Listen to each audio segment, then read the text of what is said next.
check that out. Swathers on the road. We're on the way to cut some wheat. Hey guys, welcome back. Yep, our Swathers are on the road. We actually started cutting a couple days ago. We cut a little bit of alfalfa, and now we're waiting for some alfalfa fields to dry out that have been irrigated. But we have a wheat field that's ready, so the Swathers are on their way out to get started on that, and I'm following them out, helping them get set up and going. So yeah, it's the 8th, I think, of April. So we've gotten, it's an early start. I mean, this is probably the earliest I've started cutting in quite a long time. Typically it's like the second week of April, you know, probably between the 14th and the 20th, which is kind of normal. But the way the weather's been, you know, it's been drier. Forecast looks good. So yeah, we're able to get in and get started early, which is okay with me. You know, we're not like full force yet, so we're able just to kind of get a nice easy start, get kind of the bugs worked out of everything, and kind of go from there. So yeah, we're on our way out to the wheat field, so I will catch up with you guys there. And we're rolling.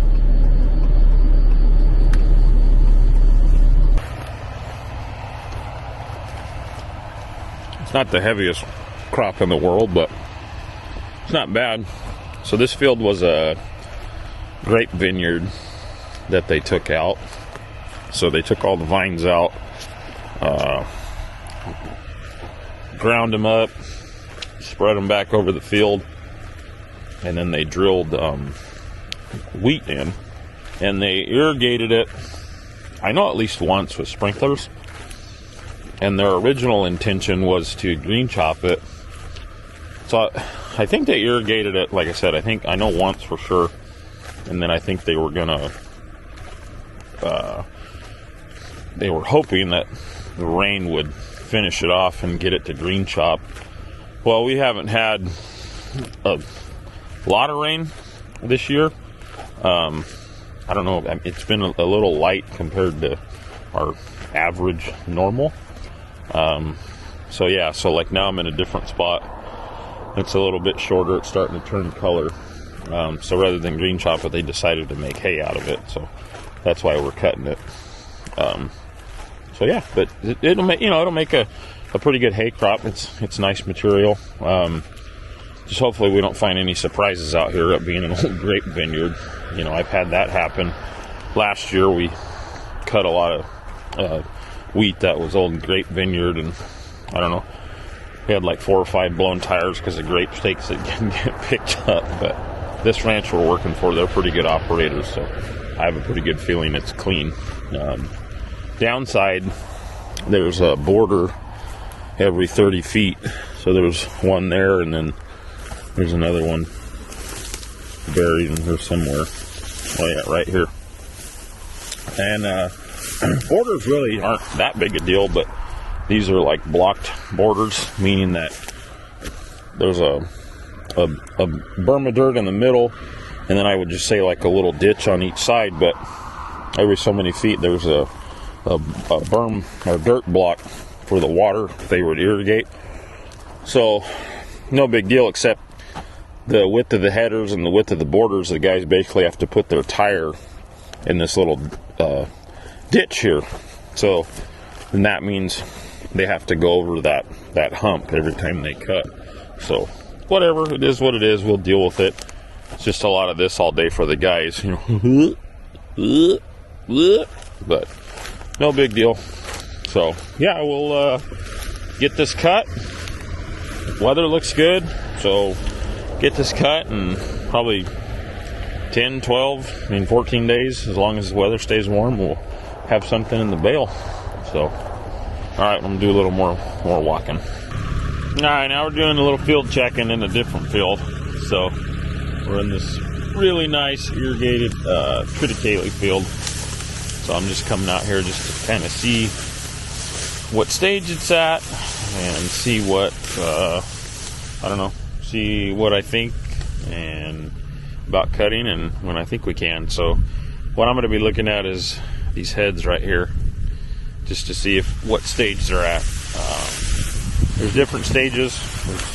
There's the boot, and the milk, and the dough. And I'm going to grab a couple of these and I'll take them over to my pickup. I think I've explained this before, but it's been a while.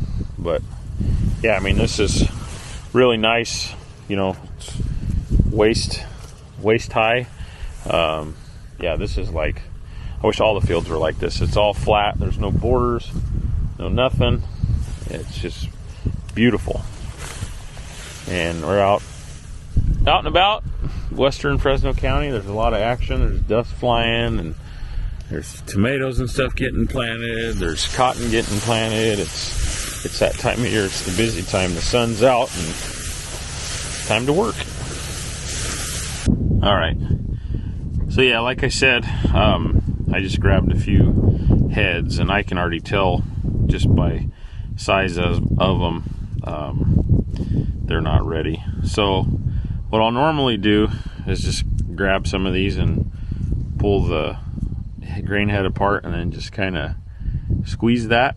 And you know, if it's in the milk stage, there'll be like juicy, watery material coming out. And then if it gets into the dough, I mean, it literally looks like dough coming out of it, or it'll like pop like a pimple.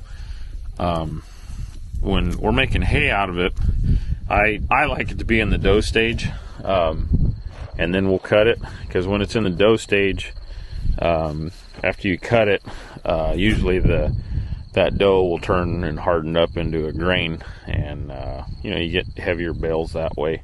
Also too, you know, this stuff is real green. The stems are green, so it's, you know, more juicy, I would say. The stems are full of more moisture, so that's gonna take longer to dry out. You know, you could, let me grab another one, because these are real thick stemmed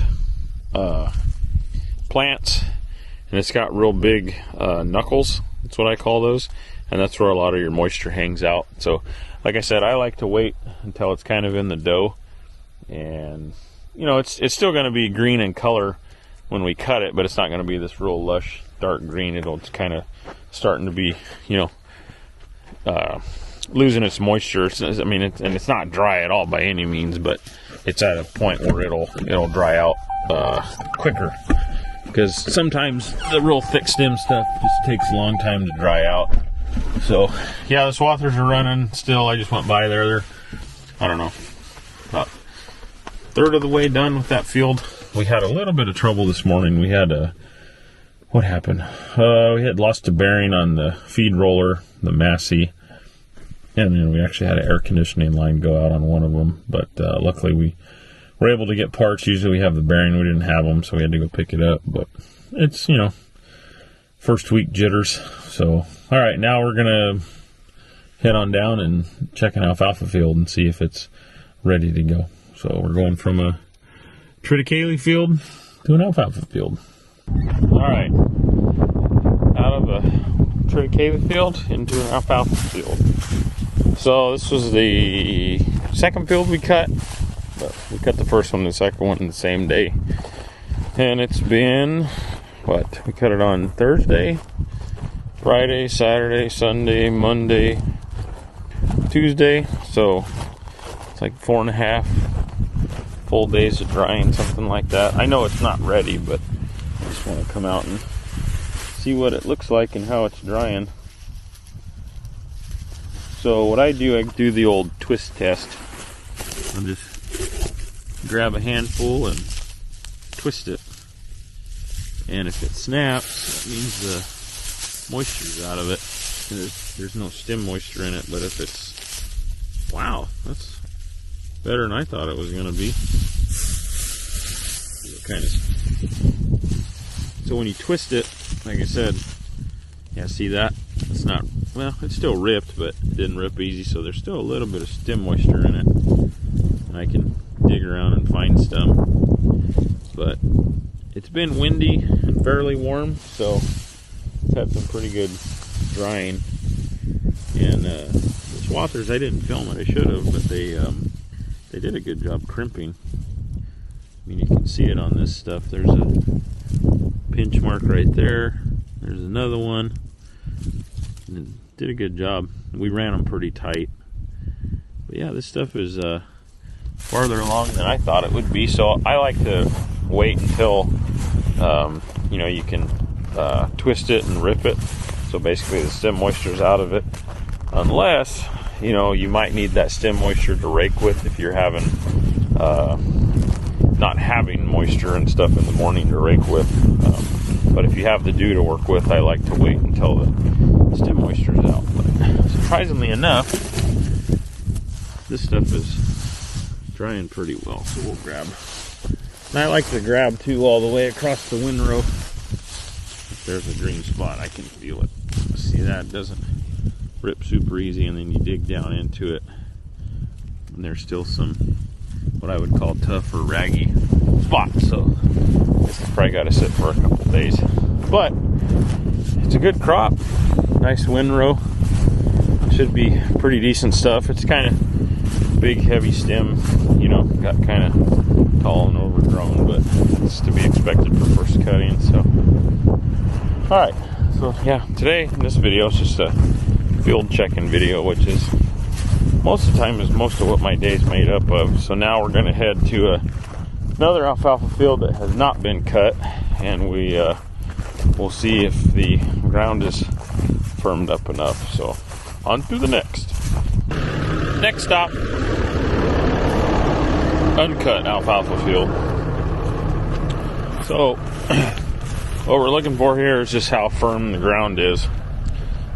This field got irrigated I don't know how long ago, but this grower has another field that we cut, and we cut it, ooh, excuse me, last week, and this field was too wet at that time, so I'm coming back out here and just kind of doing the old heel check. That's what I call it. Just kind of dig your heels in and see if it is soft.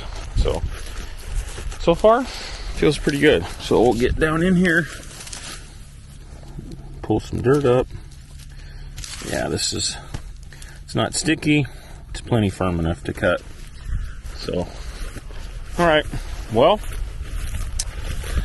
the guys will be excited to cut. Maybe not excited to cut this field, because this is probably the roughest field that we have. It's just the characteristics of the soil type. It's a heavy clay, and it's an old field too, so the ground cracks and moves and shifts a lot, which makes it rough. But yeah, other than that, it's time to go. It's springtime, late spring, I guess, middle spring, I don't know, but things are greening up, the sun's shining, so it's time to make some hay. So, all right, well, like I said, this video was just kind of me checking things and not really working on anything, although we did work on stuff, or George did. I just picked up parts for him. So yeah, this is just kind of a day in the life of what I do most of the time, just driving around, checking on things, putting fires out. So, all right, catch you in the next one. See ya.